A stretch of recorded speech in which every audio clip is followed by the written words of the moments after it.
A lot of you have asked about a book. What book are we going to read?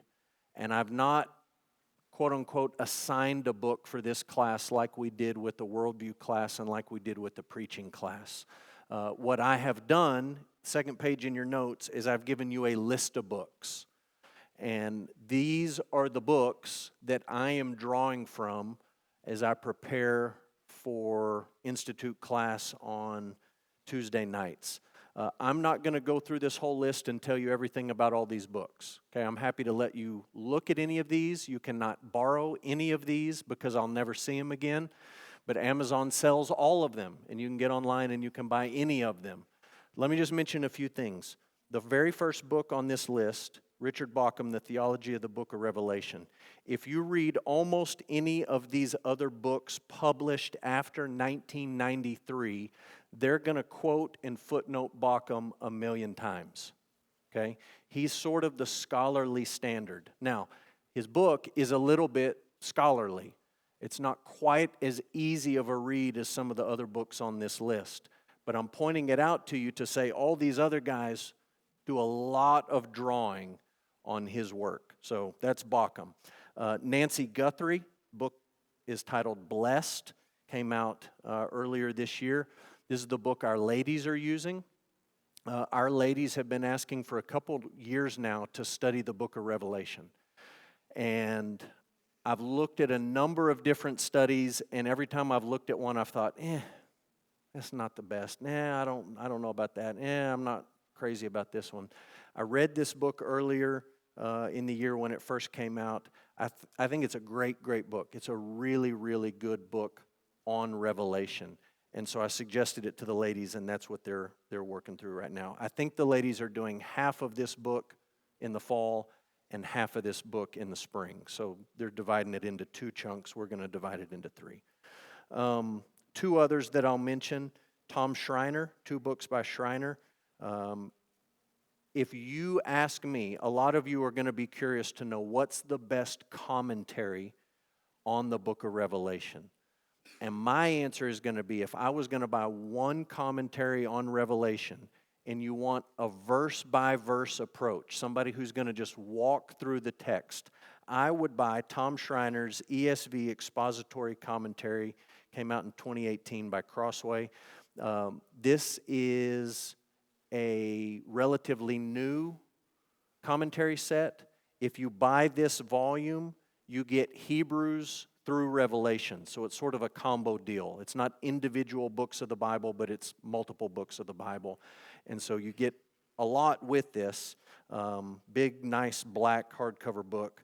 So that would be the one that I would recommend. And then I really like Schreiner. Schreiner was one of my New Testament professors. He was one of my Greek professors. He's amazing. He's absolutely brilliant. And his book, The Joy of Hearing, is really, really helpful. The Joy of Hearing is not a commentary. So if you want a commentary, if you want the kind of book where you can go verse by verse, sort of passage by passage, and get an answer to a lot of different questions, Blessed may not be the best book for that, and The Joy of Hearing may not be the best for that, and Bauckham's book may not be the best. Those are more theological summaries of the book of Revelation. If you want a commentary, my suggestion would be Schreiner. So anyways, there's the list. All of these are helpful in one way or another. I'm not assigning any of these, but my suggestion to you, if you're really interested in taking a deep dive into Revelation, would be come to these classes and then buy a book. Buy one of these. Any of these would be helpful in some way, shape, or form, and just read through it. You've got a year and a half to get through this book. We're going to go really slow through the book of Revelation, and so you got plenty of time to read something. All right? Let's jump in with week 1. Let me deal with one introductory matter and then some introductory stuff about the book of Revelation. This is something that we call Immanuel Institute, and what we do in these classes is based on 2 Timothy 2:2. What you have heard from me in the presence of many witnesses, and trust to faithful men who will be able to teach others also. So the aim of what we're doing on Tuesday nights is a little bit different than what I do when I stand and preach a sermon on Sunday morning, and it's a little bit different than what I do when I teach my Sunday school class. The aim of what we're doing tonight is living out 2 Timothy 2:2. And when you look at that verse, you see there's 4 generations of men represented in that one verse. There's Paul, who's writing. There's Timothy and the witnesses who heard from Paul. There's the faithful men who Timothy and the witnesses are going to entrust these things to, and then the faithful men are going to teach others. So the idea in that verse is that one generation is going to pass it down to the next generation, and they're going to pass it down to the next generation, and so on and so on. So the aim of what we're doing here is this. In these classes, I'm not preaching sermons, and I'm not teaching like Sunday morning Sunday school Bible study. My approach to these Tuesday nights is much closer to what I would do, what I have done when I've taught Bible college seminary classes, is to give you a lot of information, to go through it quickly. I'm giving you a handout with a lot of notes and a lot of stuff. If that's your thing, you like filling in blanks, get after it. If that's not your cup of tea and you want to listen, totally fine too. You do what you need to do to get the most out of this class. Just know going into it, it's not really the same as a Sunday morning. I'm not going to tell you a lot of stories. I'm not going to have a lot of jokes for you. I'm not going to end every point with a poem or a reference to a song or something like that you sort of structure a sermon or a Bible study according to. We're just going to jump in and I'm going to give you a lot of stuff. So, with that being said, Revelation. Let's start with the frustration of this book, the frustration of Revelation. This is my favorite quote about the book of Revelation. And by the way, it is called Revelation, not Revelations. If you say, I'm going to the Revelations Bible study, we're sending you to the Methodist Church. They study Revelations. We are studying Revelation. It is the revelation that John received while he was on Patmos. So here we go. Frustration of Revelation. Though St. John the Evangelist saw many strange monsters in his vision, he saw no creature so wild as one of his own commentators. Okay?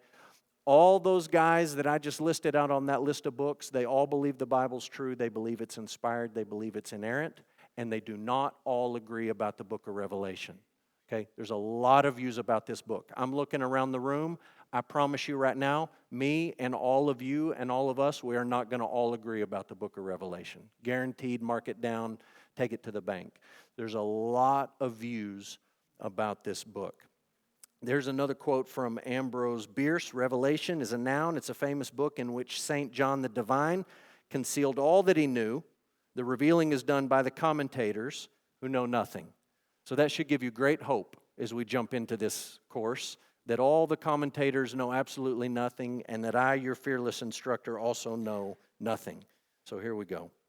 This is an important book. Revelation is an important book. Let me give you a couple of thoughts here. Schreiner says, my contention is that we desperately need the message of Revelation for today's world. The book of Revelation, are you listening? It's not a prophecy chart about the future, but it's a call to be a disciple of Jesus. If you're here for the prophecy chart, I don't have one. If you're looking for one in the book of Revelation, you're not going to find one.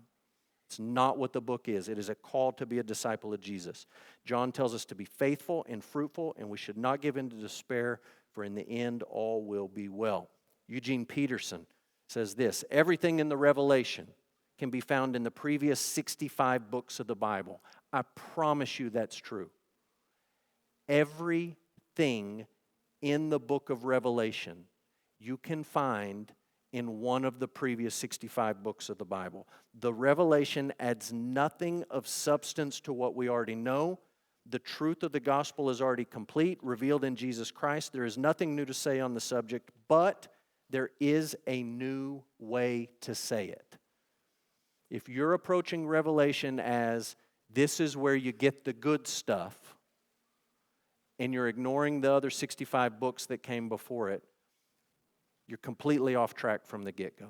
There is nothing in Revelation that you can't find in Genesis through the next 64 books. Okay? Let's talk about the background of this book, just some basic things that you need to sort out and understand. Who is the author of Revelation? I'm going to give you two lines of evidence. The internal evidence, that's what Bible scholars talk about when they look inside a text, inside the book itself. The internal evidence says that the author of Revelation calls himself John. It's a very common name. There's a lot of Johns in the Bible, so that doesn't help us a ton. We also know that the author of Revelation had mastered the Old Testament. You're going to get tired of me saying that sort of thing tonight. Whoever the John is that wrote this book knew the Old Testament backwards, forwards, sideways, upside down. He knew it. He had mastered this book. That's the internal evidence. The external evidence, this is when you look outside of the Bible for answers about who maybe wrote a book in the Bible. Ancient tradition tells us that this John was John the Apostle, the son of Zebedee, brother of James, disciple Jesus loved, the author of the fourth gospel in 1, 2, and 3 John. So let me just trace this external evidence so you understand we're Baptists, we believe the Bible, but sometimes external evidence and tradition is really helpful for answering certain questions. So here's the deal. There's a guy in church history named Irenaeus. In the year 180 A.D., Irenaeus, here's his icon over on the right, Irenaeus wrote a book called Against Heresies. Okay? Irenaeus had been personally discipled by a man named Polycarp. That was his mentor. Polycarp lived from 70 A.D. to 160 A.D. When Polycarp was a young man, he knew John the Apostle when John the Apostle was an old man. And in this book written in 180 A.D., Irenaeus says the John that you read about in Revelation is John the Apostle. There's all sorts of other theories about different Johns that it may be, but this is a pretty tight chain of history to say this is the guy who wrote it, John the Apostle. So we're going to go with John as we go through this class. Who did he write it to? Who's the audience of the book? You have to understand this, or the rest of the book makes no sense. Revelation was written to 7 real churches. They were in the Roman province of Asia. The names of these churches are Ephesus, Smyrna, Pergamum, Thyatira, Sardis, Philadelphia, and Laodicea. Okay? 7 real churches. These churches were as real as you walking into Immanuel Baptist Church tonight and sitting down. You could have gone to these cities, you could have gone to these churches, you could have sat in their buildings, their facility, you could have met with their people. They were real life churches, real people in these churches. And we'll get to this next week when we talk about the letters in chapter 2 and chapter 3. But these 7 churches were basically the mail route in Asia Minor. So the map looks like this. This is what we would call Turkey, and the western part of this province is the Roman province of Asia. And you can see Patmos is down with the dots. It's an island out in the Aegean Sea. And if you were to leave Patmos and you were to ride the mail circuit here in the province of Asia, you would go Ephesus, Smyrna, Pergamum, Thyatira, Sardis, Philadelphia, Laodicea. That's the exact order that the churches are in when these letters show up in chapter 2 and chapter 3.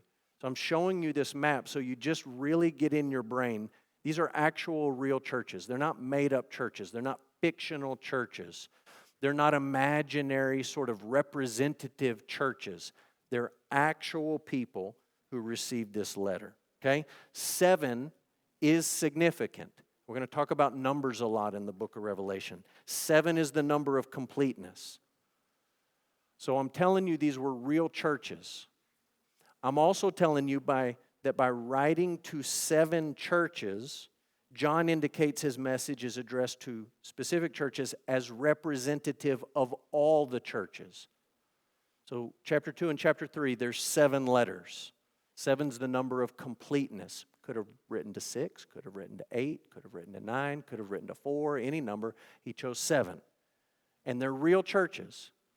But in choosing 7, he's also saying these letters aren't just for this church, they're also for every church, for the fullness of who God's people actually are. This is something we talked about on Wednesday nights when we went through a study of hermeneutics. And when we got to the letters that Paul writes in the New Testament, one of the things I kept saying over and over and over again is, these books were not written to us. They're written for us, but they weren't written to us. We are literally reading someone else's mail. What's true of Paul's letters to the churches is also true of the book of Revelation. It was not written to you. John did not have you in mind when he wrote it. It was written for you. And you've got to balance that as you interpret the book. It's written to real churches. It's also written for the church. Okay? Let me be even more clear about this. The book of Revelation was not written to American Christians who live in the 21st century and know all about evil Muslim dictators in the Middle East and bad Russian oligarchs in Russia. That's not who the book is written to. Written for us? Yes. Written to us? No. So if you can understand it, you have to understand who it was written to and what they were dealing with in their actual lives. Okay, when was it written? I'll just throw this out here quickly. There's a lot of talk in the book of Revelation about persecution. So when you study ancient history, there's basically 3 emperors, 3 windows of time that fit the bill. It could be Nero. There was a period of persecution under Nero, 54 to 68. Could be Domitian, 81 to 96. Could be Trajan, 98 to 117. Most scholars think the reign of Nero is too early. Most people do not think that this book was written during the reign of Nero. I read a book about 3 months ago where the author argued specifically that Revelation was written during the reign of Nero, and I didn't find any of his arguments convincing. One of the main pieces of evidence for why Nero's reign is too early is that you see Nero's reign ended in 68. What happened in 70? Temple was destroyed. So in Nero's reign, the temple was still standing, and there's some things in the book of Revelation that probably best make sense if they happen after the temple has been knocked down. So probably Nero is too early. Most people think Trajan is too late, and the reason they think Trajan is too late is that we have pretty good manuscript evidence that the book of Revelation was floating around pretty close to after the time of Trajan. They didn't have printing presses, they didn't have Xerox machines, they didn't have PDFs, they didn't have things to distribute these documents. So you got to have a little bit of time for a scribe to copy it down and somebody to walk it to a different place. So probably Trajan's too late. It probably happened during the reign of Domitian. Also, our buddy Irenaeus, who knew Polycarp, who knew John, Irenaeus says it was during the reign of Domitian. Okay, that's not Bible. But that's a pretty tight chain of evidence saying that it was during the reign of Domitian. We'll talk more about Domitian as we go through the book. Okay? This next section is really important. It's probably the most important piece of introductory material I'm going to give you. What kind of book is Revelation? It's important to begin by asking this question because our answer determines our expectations of the book, the kind of meaning that we expect to find in it. Okay, do you understand that quote? What kind of book you're reading determines what kind of information you expect to find in it. If you go home tonight and your wife has left you 2 notes, one has a love poem on it, and the other says butter, milk, eggs, cheese, toilet paper, you look at those 2 notes immediately and you say, this is one kind of information and this is another kind of information.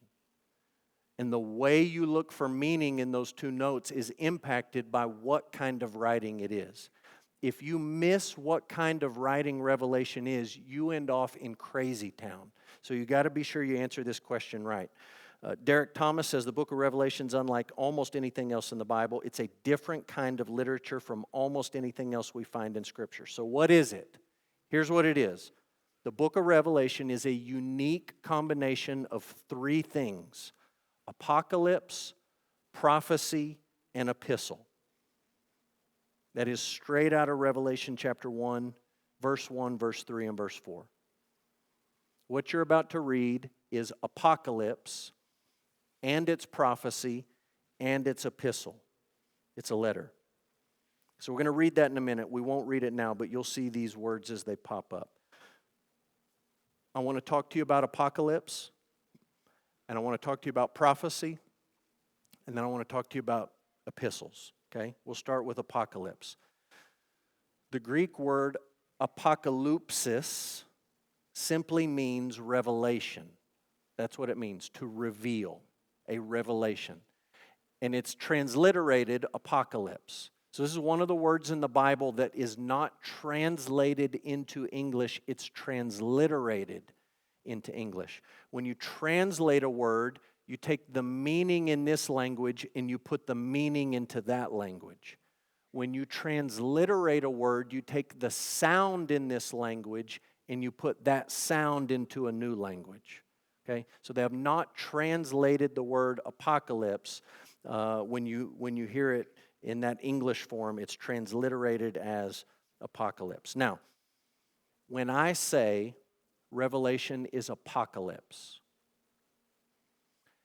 you're Americans who live in the 21st century, and Hollywood has impacted you and me more than we'd ever imagine.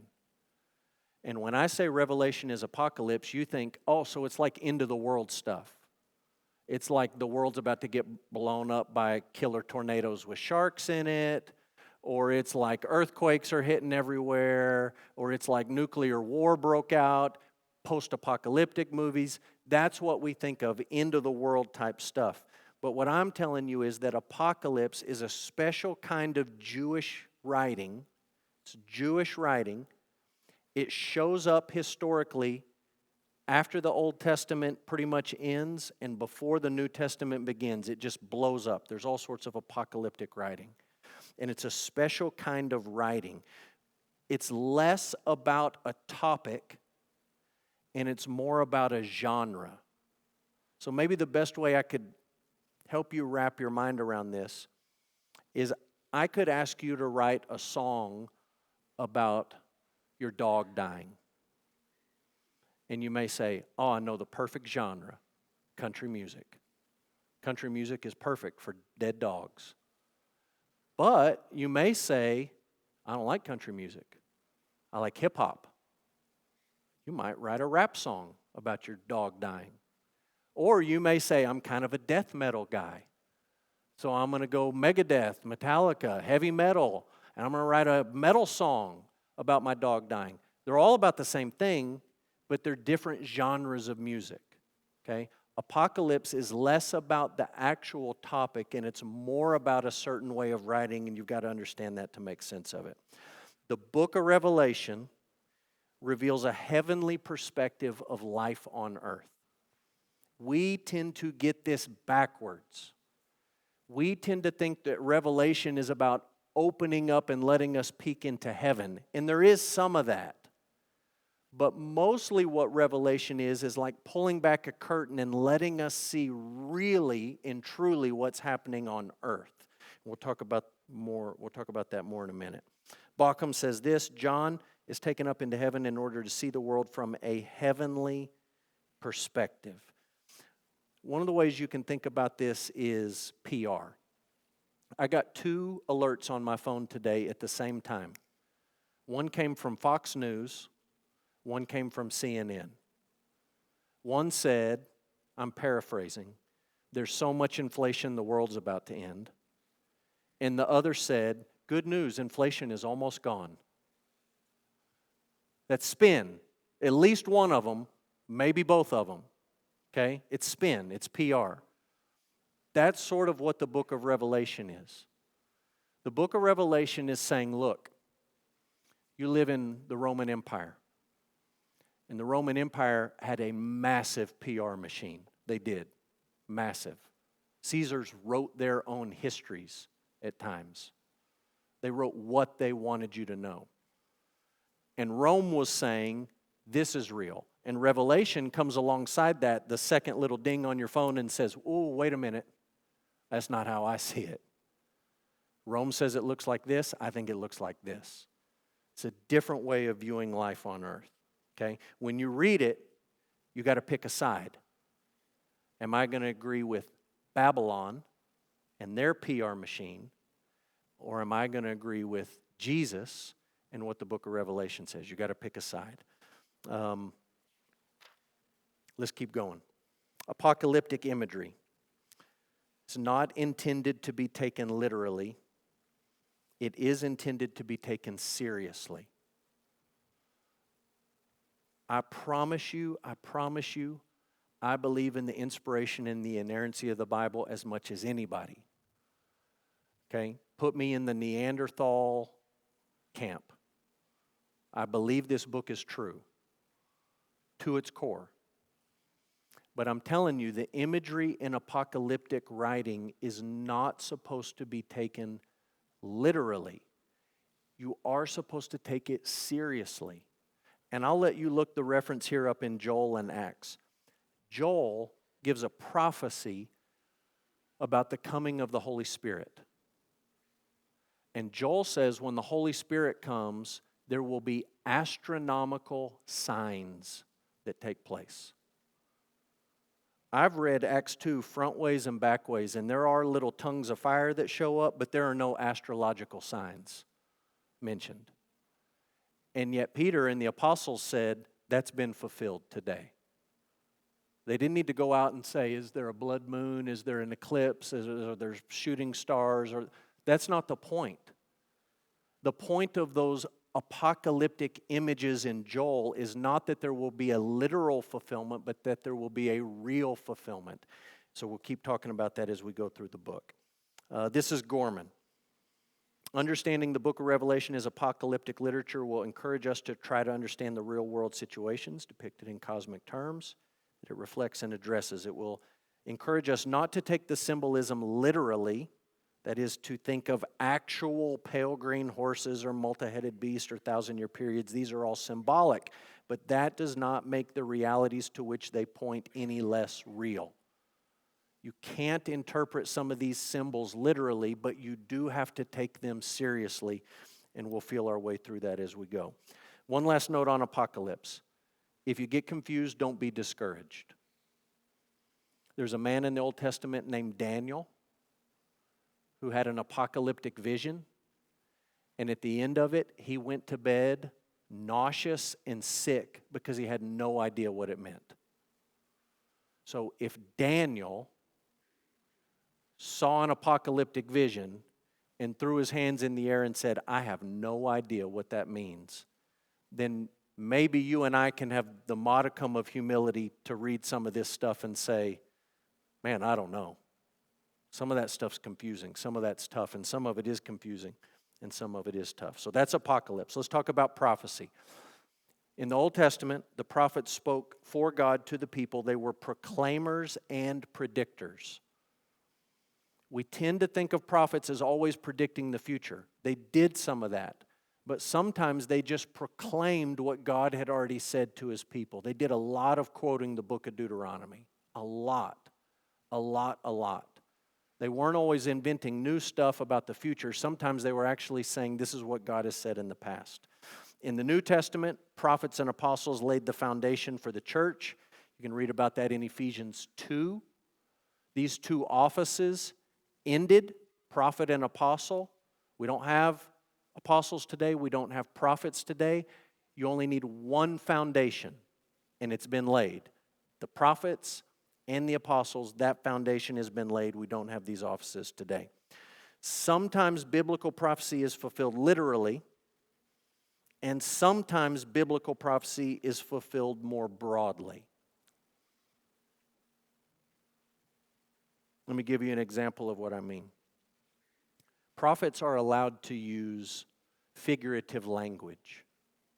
just like any of us use on a daily basis. So last night, one of my daughters played a volleyball game against a mean school from Midland. And these Midland girls came over, and we always beat this team. We always beat this team. And they were beating us. And about halfway through the volleyball match, the score table realized they're changing their rotation so the same two girls serve every time. They're cheating.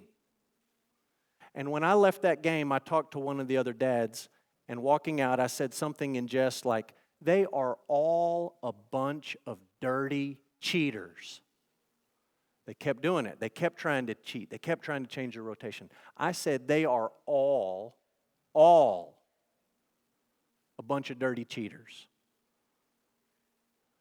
Does that mean that I think every single person on that volleyball team, every single parent is a dirty person and a cheater? No. That's figurative language to say, hey, that was crazy, man. They were trying to cheat the whole game. They kept trying to do it over and over and over again. It's figurative language. You don't take it literally. You don't walk away and say, well, Pastor Immanuel says everybody in Midland's dirty. Pastor Immanuel said every single person at that school is a cheater. It's figurative language. We use it all the time, right? The Cowboys got destroyed Sunday night. Unfortunately, that's figurative language. They still exist as a team. And they're going to humiliate us again this next week. That's figurative language. You get to talk that way. Doesn't mean they got annihilated by a nuclear weapon. It's figurative language. This is what I'm saying to you. Prophets in the Bible, they get to talk with figurative language. And you have to be smart enough to say, I need to take this literally, or maybe this is figurative language, and you got to figure that out. Sometimes fulfilled literally, sometimes more broadly. One last point on prophecy. Prophecy often has an immediate fulfillment and an ultimate fulfillment. Isaiah 7 is the great example of this. Isaiah receives a prophecy from the Lord. He passes it on to the people. There's going to be a baby born. The immediate fulfillment is his son, Mahar-shalal-Hashbaz. The ultimate fulfillment is Jesus. It's not just one fulfillment of the prophecy, but there's an immediate fulfillment and an ultimate fulfillment. You're going to see that in Revelation as a work of prophecy. All right, epistle. An epistle was an ancient form of letter. We have thousands of these from antiquity, from individuals, people, government folks, businesses, all sorts of stuff. Lots of people wrote epistles. There's a greeting, there's a thanks, there's a body, there's more greetings, and then there's a closing. The imagery and the symbols in a letter must make sense to the original audience. These letters weren't written to you. They were written to 7 real churches in the Roman province of Asia. And whatever all the apocalyptic imagery and all the prophecy and all the stuff means, it has to make sense for those people. If you look at the book of Revelation and you say, this is about tanks and helicopters, you're talking about stuff that makes no sense to people who live in the first century in the province of Asia. They have no idea what you're talking about. It can't mean that. They didn't have any category for that. It can't mean that. It's got to make sense to the original audience, okay? Structure. I'm going to skip over this section. I gave you 4 examples of how people try to outline the book of Revelation just to prove to you that nobody agrees about how to outline the book of Revelation, okay? Lots of different ideas about that. These are all good approaches. Pick yours and proceed. All right? One last big question before we get into the book in chapter 1. We'll move quick through it. Interpretive approaches. How do we interpret this book? Has been the problem basically since the day it left the island of Patmos. Let me give you 5 options for how people make sense of this book. First is the preterist view. The preterist view says that Revelation was mainly or entirely fulfilled in the first century. So the value of this view, the strength of this view, is that it's really serious about the original audience. Who got the book in the first place? It's got to make sense to them. The weakness of this view is that there does seem to be some stuff in Revelation that hasn't fully and finally happened yet. So it's tough to take the whole book and to squeeze it into the 2nd century AD Roman province of Asia and say it all happened there. So there's limitations. Most of the people who hold to the preterist view are liberal Protestants who don't believe in the inspiration of Scripture and don't believe in miracles, for whatever that's worth. Preterist view. Second, the historicist view argues that Revelation describes the entirety of church history. So basically what these people try to do is they try to start at the beginning of Revelation and work to the end, and they try to lay it out as a timeline across human history, starting with Jesus and his ascension to heaven, all the way through church history up to the present. They just try to make Revelation lay out on the last 2,000 years of church history, okay? The problem with that is people have been trying to do this for a long time. They tried to make it match 1,000 years, 1,100 years, 1,200 years, 1,500 years, 1,900 years, 2,000 years. Everything keeps changing when you stretch the book out longer and longer over history, and nobody really agrees what ought to line up where. But that's the historicist view. Thirdly, the idealist view says this book really isn't talking about actual specific things.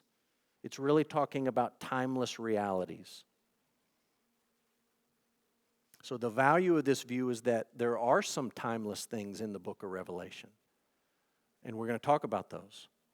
But there's also some stuff that really has to connect to the original audience, and there is some stuff that really connects to things that will happen in the future as history unfolds.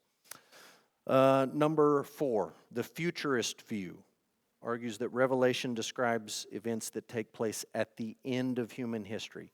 This is by far the most popular way to interpret the book of Revelation in the United States of America. It's the most popular because of a group of theologians known as dispensational theologians. They started with a guy named Darby, John Nelson Darby. And the idea here is pretty simple. It's the idea in the Left Behind books. It's the idea that this book, Revelation, after you get past the letters, talks about the events of the very, very, very, very end of history. That's the focus of the book.